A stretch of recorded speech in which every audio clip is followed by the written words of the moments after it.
Pierre Colin est un grand compositeur de la Renaissance du milieu du XVIe siècle, un compositeur français qui est l'auteur d'une abondante musique religieuse, puisqu'il a composé 26 messes, beaucoup de motets, des magnificats et aussi beaucoup de psaumes. C'est donc avec beaucoup de joie et d'émotion que la Note Brève a consacré un enregistrement aux œuvres de Pierre Colin. C'est le premier enregistrement mondial de ses œuvres.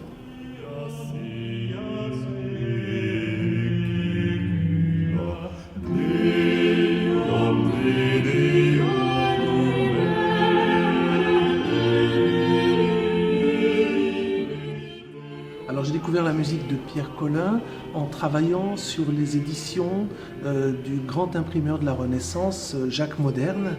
car il se trouve qu'à partir de 1542, Jacques Moderne va consacrer 3 ouvrages, ou plutôt 2 et demi, aux œuvres de ce compositeur.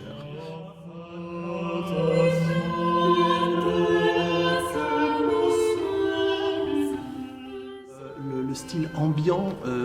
en France à cette époque-là est le style que l'on appelle franco-flamand, utilisant des imitations, le style qu'on appelle imitatif, syntaxique, mais il le détournera un petit peu d'une façon, disons, assez simple, assez pragmatique, puisqu'il associe ce style à son enseignement et à ses fonctions de maître de chapelle à Autun. À ce titre-là, la simplicité qu'il va mettre en œuvre semble annoncer les réformes du Concile de Trente qui vont venir quelques années après, tant sur le rapport au texte que sur les formes, puisqu'il réalise des messes qui sont presque des messes brèves, qui seront préconisées lors du Concile de Trente.